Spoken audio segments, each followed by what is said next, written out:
Episode 3 of my chironomid tying 101 series. And today we'll be tying Phil Rowleys, I believe it's Phil Rowley that created this, classic Chromie. Yet again, the size 14 mustad hook. It's honestly pretty good all-around chironomid hook, if I'm being honest. And I could find them pretty easily near me. And I believe it's a 3/32, but I've got a black tungsten bead on there. The wider diameter end facing the hook eye.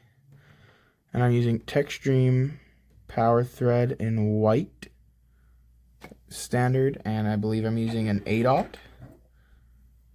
This stub has a really small diameter. It's sweet. I love it so much. And for the gills, which I'm just about to tie in, I'm using white Antron yarn.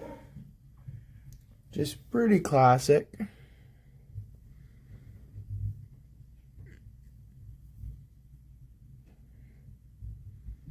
Just kind of cinch it on.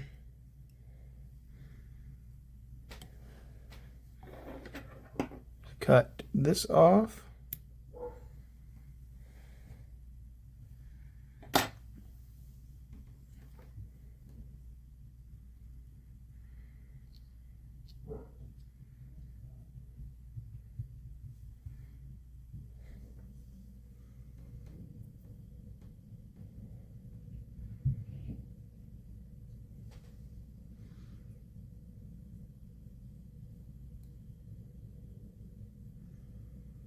Oh, those pieces are being straggly. I'm going to cut them off real quick here. But we're going to build up a decent base and just make sure that that can't slide over the hook eye, whereas right now it can, so I have to build this up a little bit more.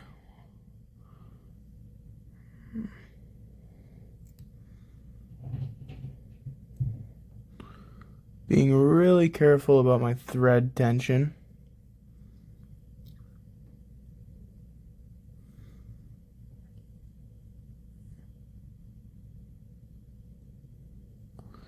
Just a little bit more thread on there to build up kind of a dam. Then do a 3-turn whip finish.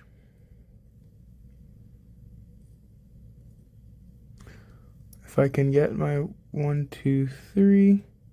I feel like that was only 2. But there's our gills tied in.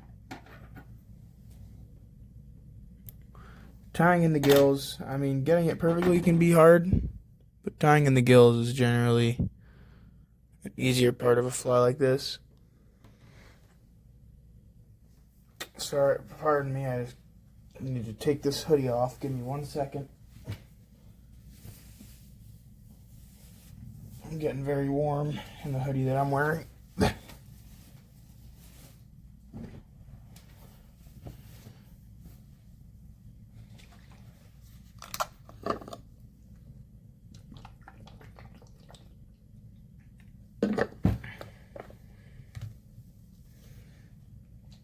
Alrighty, then we are going to tie in some red UTC Ultra wire.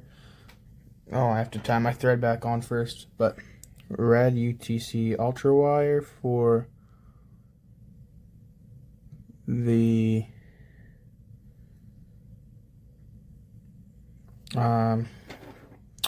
ribbing.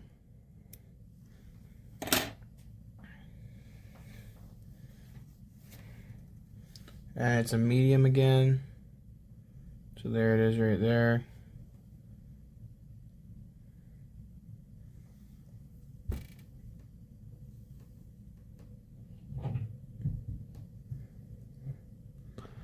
Tie that in.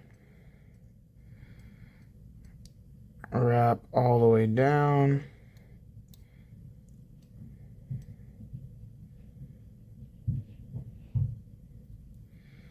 come back up.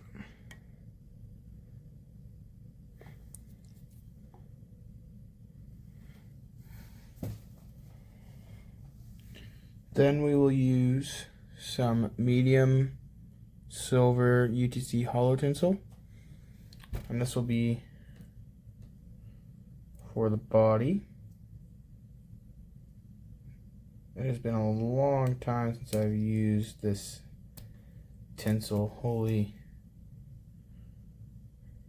Oh, I think I just had it wrapped. Anyways, I prefer the hollow tinsel for my chromies, but there are obviously other options, such as I think I have some other tinsel that I use for my smaller ones because it's smaller diameter, and it's also it's also thicker and stronger. But now we're going to tie this in.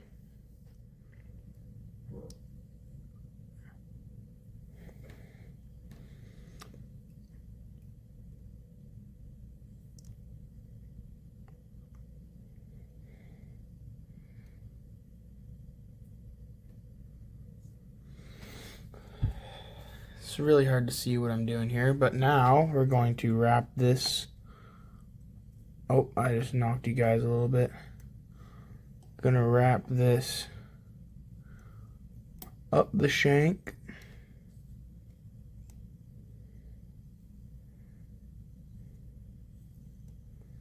Keeping it thin. Side by side, best you can.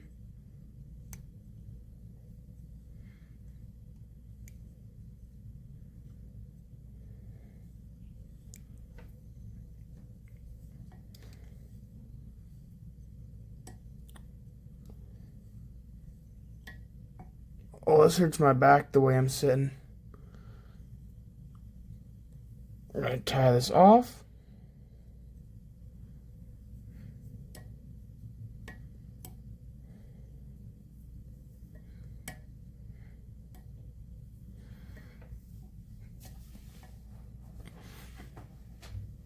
Oh, I have sore arms, so I can't even crack my back right now. And now that that's tied off, we'll get in there with the scissors and cut it off. Then we're going to bring this up in a counter wrap.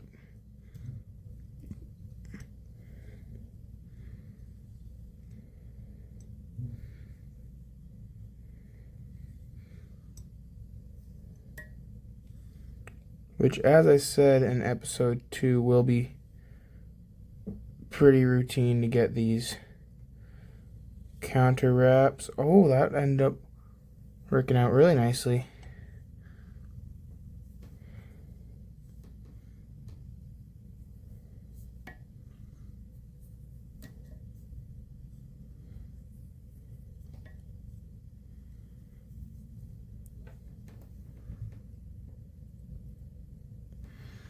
And now the fish in my area don't really care for what I'm about to tie on, but we're tying the classic, so it's pretty darn necessary that we tie in a strand of peacock herl for to do a couple wraps of.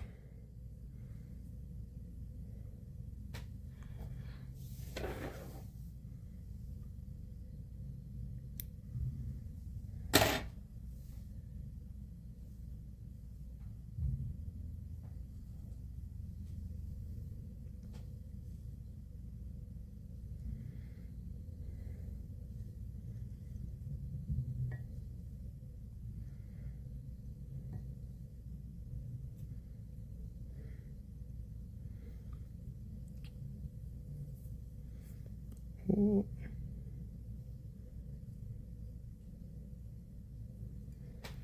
Now we're gonna cut that off.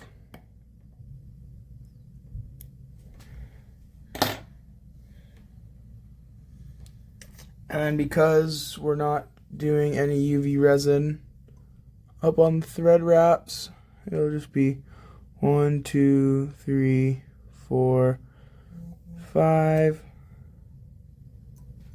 Keep it from coming undone. 5 is my general. Sometimes I double, but 5 is my all around. Then we will come in here, grab these, and trim them. So now we have those nice little gills. Then, of course, last but not least, little dab of UV resin.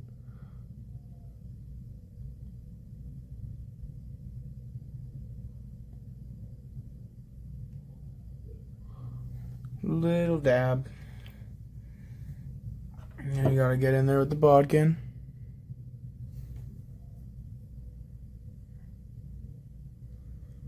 Try your best to spread it around without getting it all in your peacock curl. There we go. Now, of course, hit it with the UV light.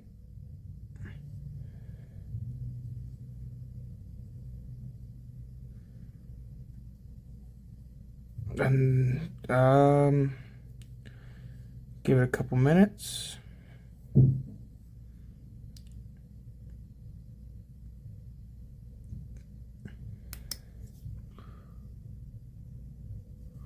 There you go, that's dry enough, but there we go. That is Phil Rowleys Chromie. Have a good one, guys. Tight lines.